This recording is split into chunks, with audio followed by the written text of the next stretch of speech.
Hello, everybody, and welcome to the Superintendent Effect, the podcast where we highlight great leaders leading great communities. I'm Ann Brown. I'm your host, and I'm the president and CEO of the Cook Center for Human Connection.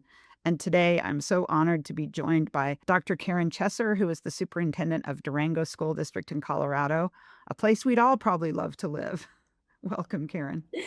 Thank you so much. I'm really happy to be here in Durango, Colorado. We are really happy and privileged to be living in beautiful paradise. Our district actually covers about 1,200 square miles, 1,100, 1,200, which is about the size of the landmass of Rhode Island. Got about 4,300 amazing students. About 28% of them identify as Spanish speaking. And we also represent 32 different indigenous tribes here in Durango. About 40% of our students qualify for free reduced lunch. And it's just this perfect place. We're a mountain resort, river valley community with a lot of tourism. But then also we have 1,000 miles of ranch land and reservation area, and just people have been here for generations. So proud to brag on our amazing school district. Yeah, what a great mix, though. You've got, you've got tourism and ranching and just, wonderful business opportunities. So that's amazing. Tell us about some of those opportunities, some of those tech opportunities in your district. Sure, absolutely. So we have put maker spaces in every single school. We have an education foundation who really listens and wants to know how can we create this great vision for our students. And so, maker spaces are these places where students can tinker, they can build, they can create, they can learn to program robots, use 3D printers, laser engravers, all the kinds of things to make a dream that they may have come to reality and to solve problems. We've had a ton of creative solutions from our students. So we've been able to do that. We've increased all of our career tech educational work, CTE, to 14 career pathways.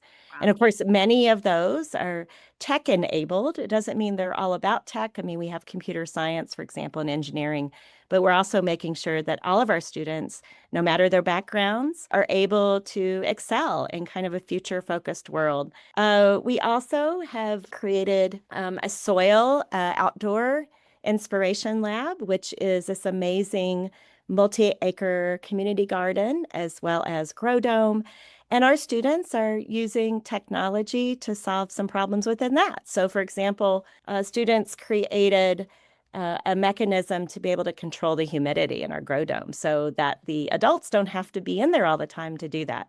So really excited about those kinds of things, our focus on careers, our focus on tech, our focus on sustainability and outdoor education. Those all are important to us in Durango. Yeah, I don't think people quite understand the opportunities that are available in public school today for their children. I mean, it is so much more than just reading, writing, arithmetic, science, social studies, right? It's these career pathways that I'm hearing about all across the nation are really pretty incredible. And one question I'm curious about, because I live in Park City, so I also live in a resort town. Do you have career pathways that take kids into tourism or into snow science or some of those kind of things? We do. We work directly. There's a college right here called Fort Lewis College, and we do a lot of environmental work with them and outdoor recreation. So whether that is careers that have to do with outdoor education, outdoor recreation, we work directly with them, but also in water science, for example, environmental science. There's a climate institute that's at the college. And so our students do spend quite a bit of time outdoors and doing, real work, sometimes with the Forestry Service, sometimes with many of our nonprofits, such as the Mountain Studies Institute. And then hospitality is such a draw here. I always say I think we have, a few years ago, they said we had more restaurants per capita than San Francisco here in Durango. Because, obviously when it's tourist season, which seems to be all the time now, we have, we swell up to 2 million people. And so it's really important for hospitality. So we have a culinary pathway right now, which is also leads into a hospitality pathway. And we have so many students who are interested in that. We have 2 tracks. And we're going to be creating an entire workforce development center in the next couple of years. We have an elementary school that's moving to a new building. And so this new hospitality center called ICON, Interdistrict Career Opportunities Network, is a partnership with a couple other smaller school districts in the area. And we will have a variety of expanded career pathway work. And one will be the students will actually run a restaurant.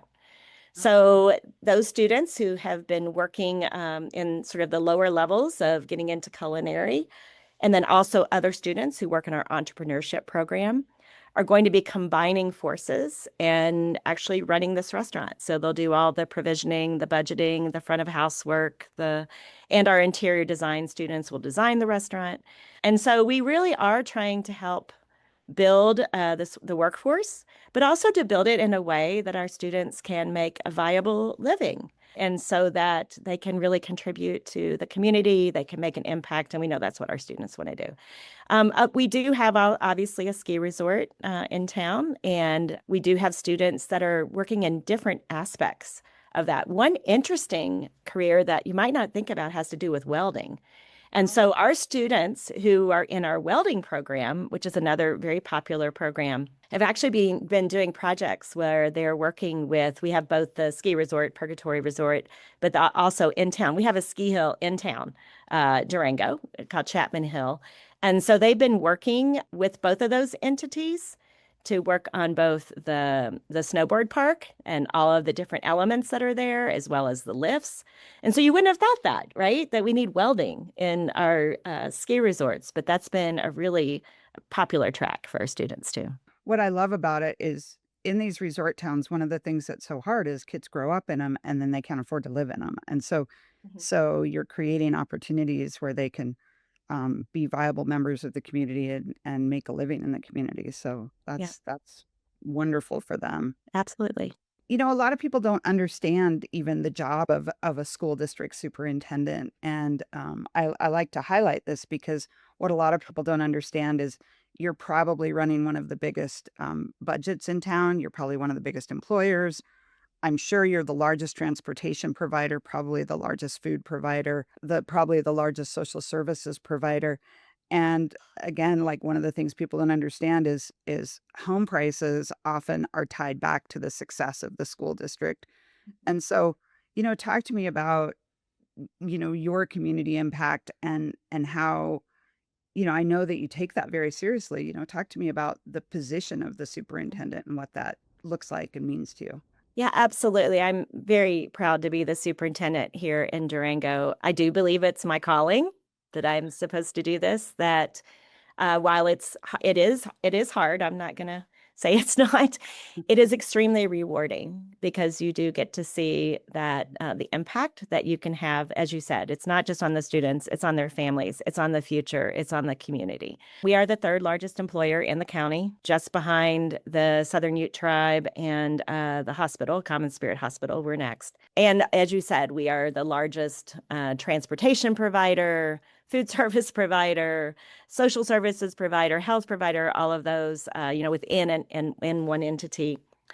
And so that we are not just responsible for, as I said, making sure that all of our students grow up to be these great people, great citizens who can give back to the community and work in the community that can help support, the families being able to be successful. But we take it seriously about we have to be involved in the community. So I was the Durango Chamber of Commerce president. We have a initiative here called Southwest Colorado Education Initiative. I chaired that for 4 years. I'm on the Rotary, High Noon Rotary, help with programs, all those sorts of things. I think it's really important on the boards of a couple of nonprofits because I think it's important to make those connections so that when somebody is deciding whether or not to help pass a bond for the school district, they'll say, "Oh, yeah, I remember the superintendent talking about these great things that are happening." Or if a parent is struggling and they know, I can talk to the superintendent because I've seen her and she's out there and she cares about the community. And so there are always these connections. Or let's say we need some work-based learning experiences for our students. Well, because we have a connection to the hospital, for example, or another entity. I'm able to call and try to make that connection, or they know this is what we're working on. And I think that's really important. Also, it's important for, as the superintendent, for me to really support our staff, our employees, so they can be successful and they can stay here. So as you said, it can get really expensive. We passed a bond last year. And again, you don't pass bonds unless you've created these connections with your community and that they feel good about what you're doing. And that helps support workforce housing. So we purchased a 37 unit apartment complex. It was the largest workforce housing purchase in the state of Colorado. We just started this. We tried to get it on board very quickly so that we could get some housing for our employees.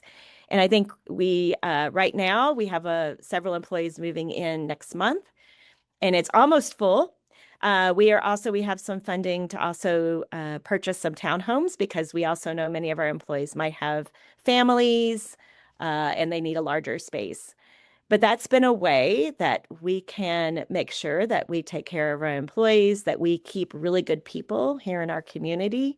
Yeah, right now the median cost of a home in Durango is 1.1 million, and that's not really attainable for many of the people here. And so we're constantly trying to find ways to keep young families with young children, really draw more people and try to work with our entire community to get some of those high housing prices down to a more affordable rate.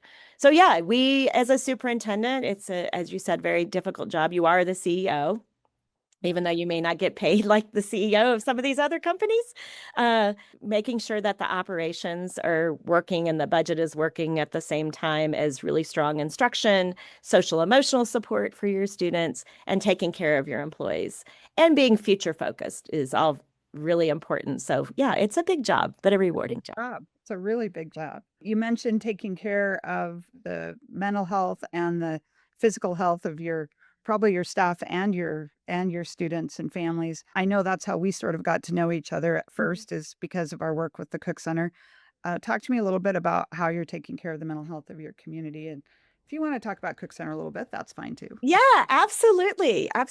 Absolutely. Well, I'll start with that. I mean, one of the things we know is that our families need to be strong and they need to be well in order to provide a really great environment for their children.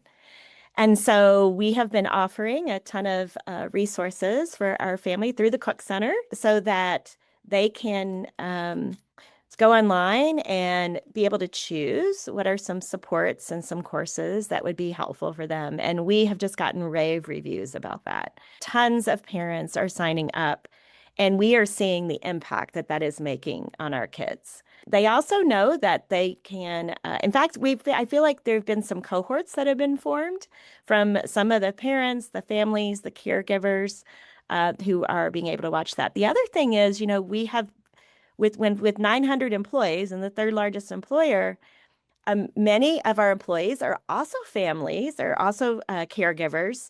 And so they too are able to tune in and really take advantage of the Cook Center resources. So we're seeing that carry over not just with their children and the social emotional wellness that's happening from that and mental health supports, but also they're bringing that into classrooms and they're bringing that into communications and being able to share that with their peers.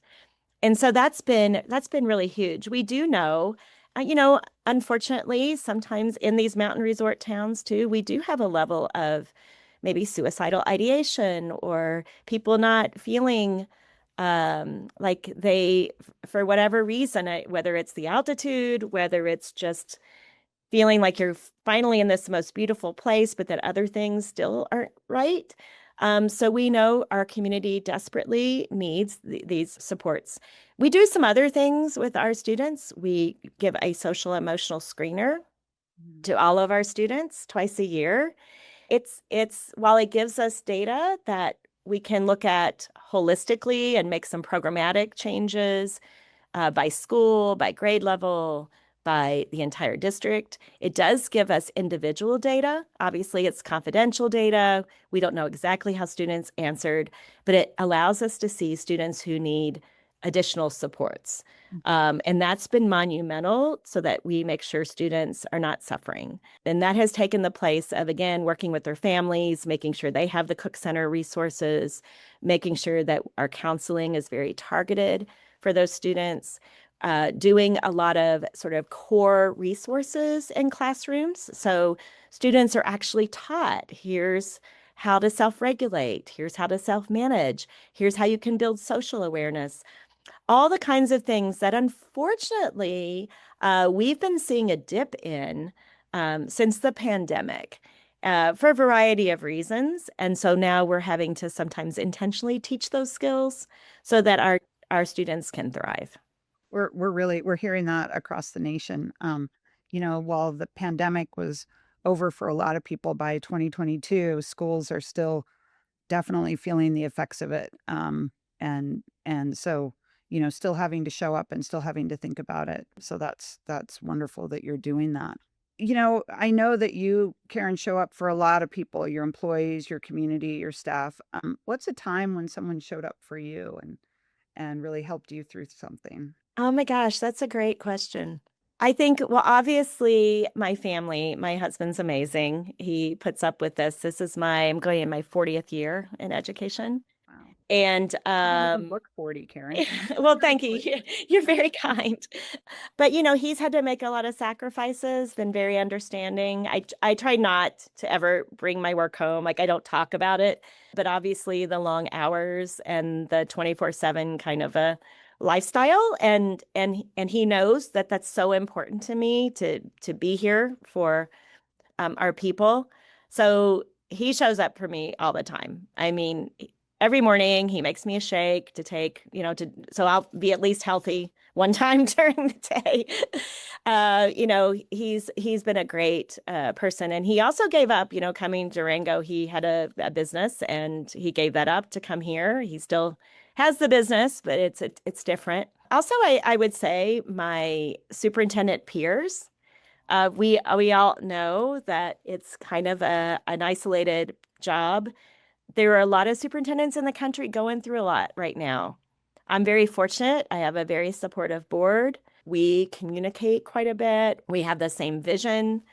I involve them in many things, whether they are committees or when we're presenting at a conference or if there's an award we get, obviously we're sharing that because if you don't have a great supportive board, it becomes really difficult. But there are superintendents who are going through some very challenging times or they're losing their jobs. Our sort of cohorts of superintendents, whether that's just the ones here in Southwest Colorado, or I'm on a board for our state administrative association, and I think we get together quite a bit and support each other. And then there are also sometimes nonprofits like the Cook Center that will do some special events that are just for really trying to help superintendents, recharge, sort of relaunch, really continue to get to those core values that really drove you to be in this job in the first place. So those are very, very powerful and much appreciated.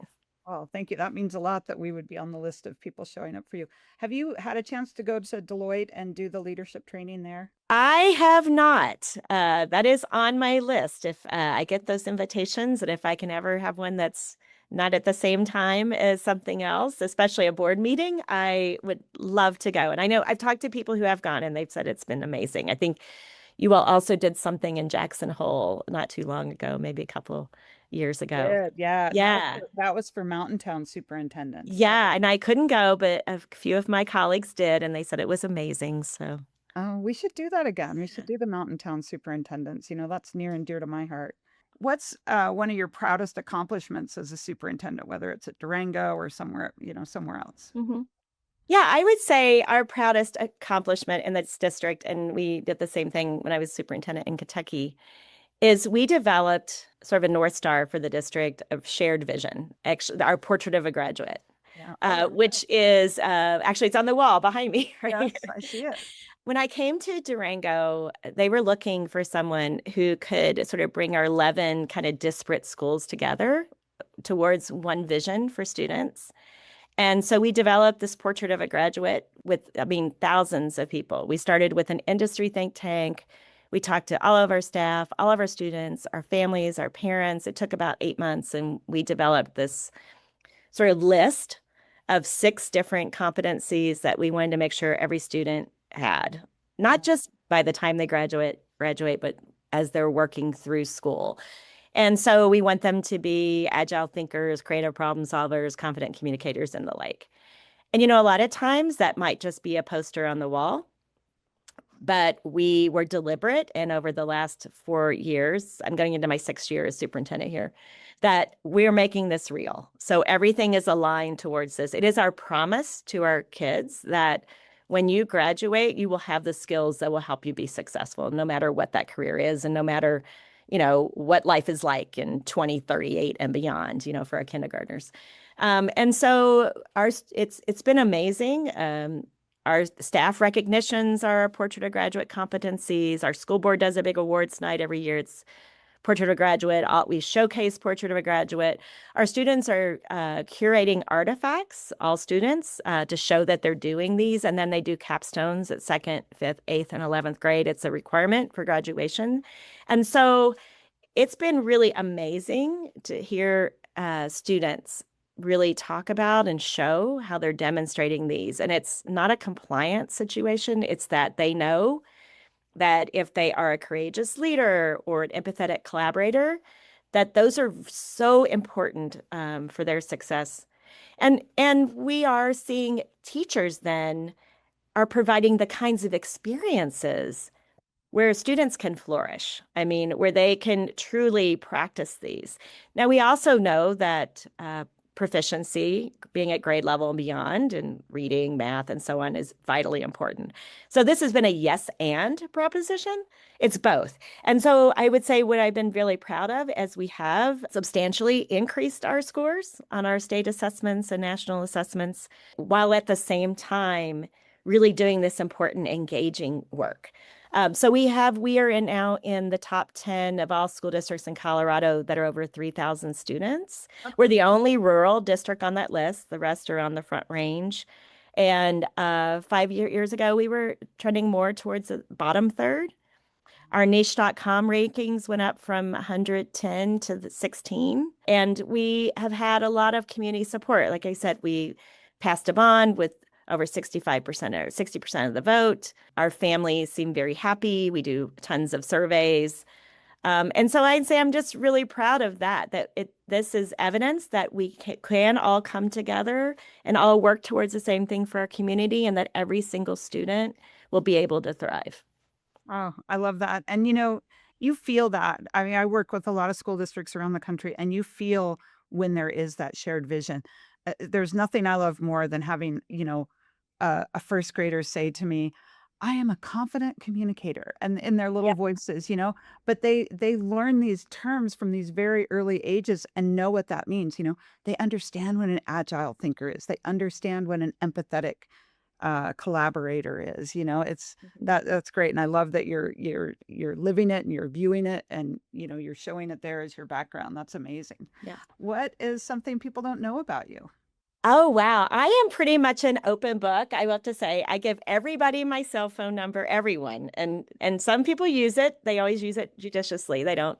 I have listening sessions. Hopefully, I'm very approachable. One thing that you might not know, I am a dual citizen of the United Kingdom because my mom is British. And so it was kind of a dream to make that happen. And so I finally got to getting all the paperwork done, and that's what I'm doing now. Love to travel. I'm going to my 50th state next week, and I've been to 37 countries. And so I just love to learn all the time, no matter where, no matter how. Just love to meet people and learn and get to know them and experience life. Well, So that's Karen, one thing. it's been awesome to get to know you. And, Durango is just very fortunate to have you being their strong leader, building their strong community. And so thank you so much for joining us today. It was great to have you. Thank you so much for the opportunity.